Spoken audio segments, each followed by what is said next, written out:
আপনারা সকলেই জানেন বাংলাদেশ এক সন্ধিক্ষণের মধ্যে দিয়ে যাচ্ছে। তারই মধ্যে আমাদের মাথায় বজ্রপাতের মতো যে আঘাতটা আসছে সেটা হচ্ছে আমাদের প্রিয় নেত্রী, গণতন্ত্রের মাতা, সাবেক 3 বারের নির্বাচিত প্রধানমন্ত্রী, যাকে দেখে আমরা আশার আলোয় উদ্দীপিত হই, সেই মহিলা নেত্রী, মাতৃসম নেত্রী বেগম খালেদা জিয়া এভার কেয়ার হাসপাতালের সিসিউতে চিকিৎসাধীন। আমরা জুম্মার পরে প্রতি মসজিদে মসজিদে দোয়া করেছি, আল্লাহর কাছে কেঁদেছি যে আল্লাহ, আপনি আমার প্রিয় নেত্রীকে ফেরত দিন। আপনাকে দেখেই আমরা আমাদের গণতন্ত্রের আলো ফিরে পেতে চাই। আপনাকে নিয়েই আমরা ফেব্রুয়ারির নির্বাচনের মাঠে নির্বাচনে আমরা তরিপার হতে চাই। সুতরাং আল্লাহর কাছে আপনারা সকলেই দোয়া করবেন। মাগরিবের নামাজ সমাগত মা বোনরা দোয়া করবেন আমাদের প্রিয় নেত্রীকে আল্লাহ তাআলা সুস্থভাবে নির্বাচন করবার সক্ষমতা দিয়ে আমাদের কাছে ফিরিয়ে দেন। আমরা আমাদের প্রিয় নেত্রীকে নিয়ে আগামী সরকার গঠন করতে চাই। আপনারা সকলেই দোয়া করবেন আমাদের প্রিয় নেত্রীর জন্য। আর একটা কথা বলবো, সেটা হচ্ছে আপনারা সকলেই জানেন আমাদের বাগেরহাটে 72 সাল থেকে 4টি সংসদীয় আসন ছিল। সেই আসনের একটি আসন নির্বাচন কমিশন অন্যায়ভাবে কেটে নিয়েছে। আমরা দীর্ঘ সংগ্রাম করেছি গত জুলাই মাস থেকে। তারপরে আমরা হাইকোর্ট থেকে আমাদের ন্যায্য অধিকার ফেরত পেয়েছি, কিন্তু ওই শকুনের দল থেমে থাকেনি। তারা আবার আপিল করেছে আপিল বিভাগে, সেই আপিল এখনো নিষ্পত্তি হয় নাই। আমরা আশঙ্কা করছি হয়তো আপিল আমাদের বিপক্ষে যেতে পারে, কারণ তারা সব জোটবদ্ধ হয়েছে এই বাগেরহাটের 17 লক্ষ মানুষের বিরুদ্ধে। আপনারা আপনাদের 4টে সিট ফেরত পাওয়ার জন্য দোয়া করবেন আল্লাহ তাআলার কাছে। আর শেষ কথা বলবো, সেটা হচ্ছে বিগত 17 বছর ধরে আমার যে সমস্ত ভাই বোনেরা ধান ক্ষেতের মধ্যে মশারিটা নিয়ে ঘুমিয়েছে, আমি হাইকোর্টের বারান্দায় দেখেছি একটা সিঙ্গাড়াকে অ্যান্টিসেপ্টারি বিলের জন্য ঘন্টার পর ঘন্টা অপেক্ষা করেছে।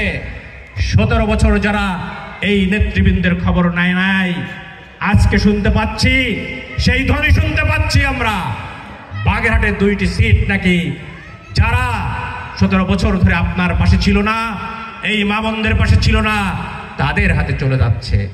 আমাদের দুঃখ পাওয়া ছাড়া অন্য কোনো বিষয় থাকবে না। আমরা এই দলকে ভালোবাসি। এই দলে যাকে নমিনেশন দেয় তার জন্য ইনশাআল্লাহ ধানের শীষের জন্য আমরা কাজ করে বেগম জিয়াকে, তারেক রহমানকে আমরা রাষ্ট্র ক্ষমতায় বসাতে চাই।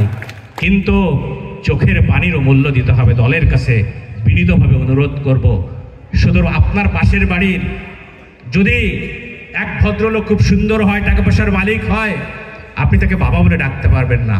আপনার বাবা যদি খোঁড়া কানা হয়, তাকেই কিন্তু আপনার বাবা বলে ডাকতে হবে।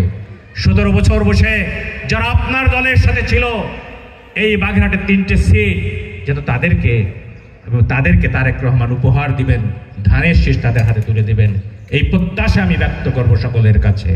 আর আপনাদের কাছে আমার এই ছোট বোন রেজিনা আহমেদ প্রিয়াঙ্কার জন্য আমি দোয়া চাচ্ছি। সর্বশেষে উনি এগিয়ে এসেছেন মানবতার সেবার জন্য, আপনারা ওনার জন্য দোয়া করবেন যাতে সারা জেলাব্যাপী উনি ওনার এই সেবা কার্যক্রম পরিচালিত করতে পারেন। আর সবশেষে আর একটা কথা বলি, সেটা হচ্ছে যদি ধানের শীষ বিজয়ী না হয়, তাহলে কিন্তু আপনারা মহিলারা আপনাদের এই ক্ষমতা, কিন্তু কার্যক্ষমতা, আপনাদের যে বিভিন্ন জায়গায় কাজ করছেন, বিভিন্ন রকম কার্যক্রম অংশগ্রহণ করছেন, এটা কিন্তু সীমিত হয়ে যাবে। তারা কিন্তু ইতিমধ্যেই মেয়েদের কর্মঘণ্টা 5 ঘন্টায় নামিয়ে আনার প্রস্তাব করেছে। সুতরাং বিএনপি একটি উদার গণতান্ত্রিক দল। এই দলকে আপনাদের ইনশাআল্লাহ ক্ষমতায় আনতে হবে, মহিলাদের অধিকার নিশ্চিত করবার জন্য, আপনার মেয়ের অধিকারকে নিশ্চিত করবার জন্য, আপনার সন্তানের অধিকারকে নিশ্চিত করবার জন্য। বিএনপি এবং ধানের শীষের কোনো বিকল্প নাই। আগামী 2026 সালে যদি বাংলাদেশে বিএনপি না যেতে, ধানের শীষ না যেতে, তাহলে কিন্তু এই দেশ বিপদগামী হবে, এই দেশের মানুষ বিপদগামী হবে, আপনার সন্তানরা কিন্তু অনিশ্চয়তার মধ্যে পড়বে। সুতরাং ধানের শীষের প্রশ্নে কোনো আপোষ করা চলবে না। যাকে নমিনেশন দেয় মনে করতে হবে তারেক রহমান আমাদের ক্যান্ডিডেট, মনে করতে হবে বেগম খালেদা জিয়া আমাদের ক্যান্ডিডেট। ইনশাআল্লাহ সেই লক্ষ্যে 26 ফেব্রুয়ারিতে আমরা ব্যাপক ভোটে ধানের শীষকে জয় করব এই আশাবাদ ব্যক্ত করে আপনাদের সবাইকে ধন্যবাদ জানিয়ে আমি আমার বক্তব্য শেষ করছি। খুদা হাফেজ। বাংলাদেশ জিন্দাবাদ।